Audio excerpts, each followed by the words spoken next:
चंदनवन जंगल में टोनी चिड़िया नाम की एक चिड़िया चूड़ी बनाकर जंगल में बेचा करती थी, लेकिन उसका रंग सांवला था, जिसकी वजह से सब लोग उसे कल्लू टोनी चिड़िया नाम से बुलाते थे। एक दिन वो जंगल चूड़ियों का टोकरा लेकर जाती है। चूड़ी ले लो, रंग बिरंगी चूड़ियाँ ले लो। आओ सुंदरी कौवी, टुनटुनी बहन, चूड़ी ले लो। सुंदरी बहन, ये लाल रंग की चूड़ी आप पर बहुत अच्छी लगेगी। ज्यादा अच्छी भी नहीं है ये चूड़ी जो इतना गला फाड़ कर चिल्ला रही हो। हाँ सुंदरी कौवी, बिल्कुल इसकी जैसी बेकार चूड़ियाँ हैं। ऐसे ही काफी दिन गुजर जाते हैं। एक दिन टोनी चिड़िया अपने घर में चूड़ी बना रही थी, जब ही अचानक उसके घर में आग लग जाती है। बचाओ, कोई मुझे बचाओ इस आग से। उसकी आवाज सुनकर सब पक्षी वहाँ पर आ जाते हैं। कालू कौवा मोंटू कबूतर से कहता है, भाई ये आवाज तो टोनी चिड़िया के घर से आ रही है, चलो उसे बचाते हैं। चुप करो कालू कौवे, आए बड़े बोलने वाले, चुपचाप यहाँ पर खड़े रहो। पर सुंदरी बहन, कालू कौवा सही कह रहा है, हमें टोनी बहन को बचाना चाहिए। तभी मोंटू कबूतर की बीवी बबली कबूतरनी कहती है, सोनू के पापा ज्यादा जबान मत चलाओ, आए बड़े हीरो बनने वाले, वो टोनी चिड़िया खुद ही थोड़ी देर में बाहर आ जाएगी। ये कहकर वो सब तमाशा देखने लगते हैं, लेकिन कोई भी बेचारी टोनी चिड़िया को आग से बचाता नहीं है। थोड़ी देर में पूरा घर जलकर राख हो जाता है और उसी में टोनी चिड़िया की मौत हो जाती है।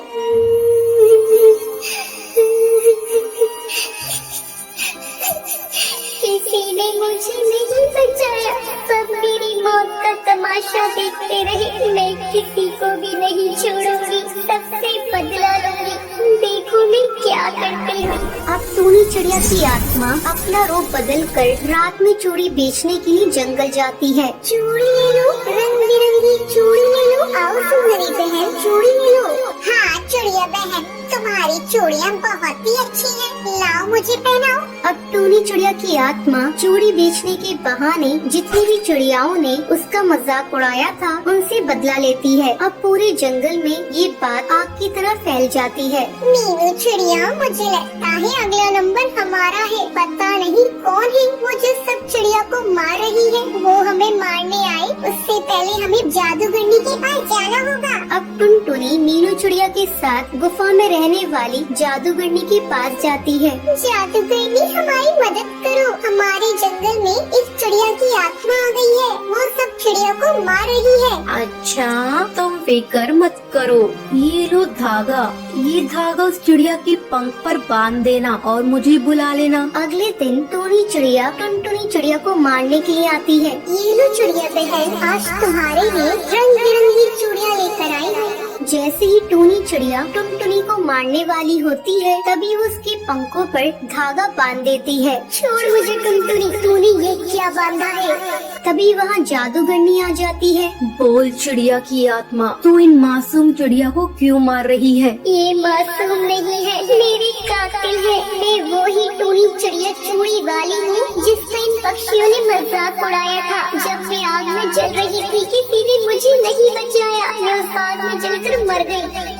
टोनी बहन, वो एक हादसा था, इसमें हमारी कोई गलती नहीं है, फिर भी हम तुमसे माफी मांगते हैं, हमने तुम्हारा दिल दुखाया। हाँ टोनी बहन, मुझे माफ कर दो, मैंने ही सोनू कबूतर को रोका था। तुम्हारी मदद करने से मुझे अपनी गलती का एहसास हो गया है। ये सुनकर टोनी चिड़िया की आत्मा वहाँ से चली जाती है। तो ये थी आज की कहानी। क्या आपको पता है टोनी चिड़िया की मौत कैसे हुई थी? अगर आपको पता है तो आप हमें कमेंट करके जरूर बताएं। अगर आपको ये वीडियो पसंद आई हो तो लाइक और ऐसी कहानियाँ देखने के लिए मेरे चैनल को सब्सक्राइब करना न भूलें। गोरखपुर जंगल में टोनी चिड़िया नाम की एक चिड़िया रहती थी। वो जंगल के सरपंच कड़कनाथ सेठ की बेटी थी। टोनी चिड़िया जंगल के कालू कौवे से बहुत प्यार करती थी। कालू कौवा जंगल में गोबर उठाने का काम करता था। एक दिन, कालू कौवे, मुझे डर है कि मेरे पापा हमारे रिश्ते के लिए तैयार होंगे या नहीं। मैं तुमसे बहुत प्यार करती हूँ, मैं तुम्हारे बिना नहीं जी सकती। तो टुनी, हम दोनों छुप कर शादी कर लेते हैं कल नदी के पास वाले मंदिर में। हाँ कालू कौवे,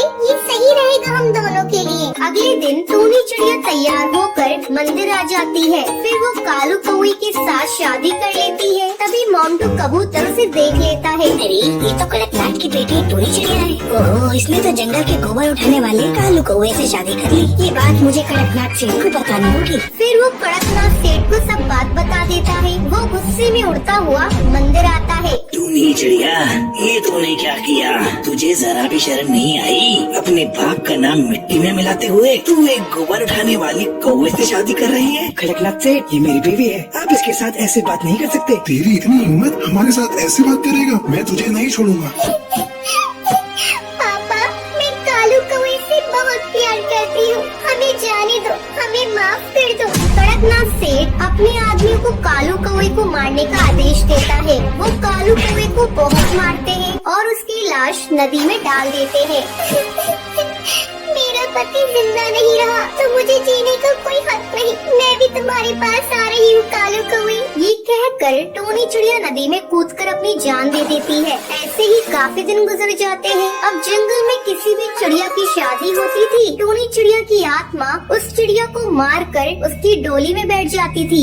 ये बात सारे जंगल में आग की तरह फैल गई थी। सब लोग बहुत ज्यादा डरे हुए थे। एक दिन टुनटुनी चिड़िया नाम की चिड़िया अपनी डोली में बैठकर अपने ससुराल जा रही थी। उसकी डोली उठाने वाला सोनू कबूतर कहता है, टुनटुनी बहन, हम जरा पानी पी कर आते हैं, आप इंतजार कीजिए। कोई नहीं भैया, आप जाइए। तभी उसे डरावनी आवाजें सुनाई देती हैं। ये कैसी आवाज़ें हैं? तभी टूनी चिड़िया की आत्मा वहाँ पर आ जाती है। ये चिड़िया, मैं तुझे नहीं छोड़ूंगी, तुझे मार दूँ और चिड़ियाओं की तरह तेरी डोली भी तेरे ससुराल में जाएगी।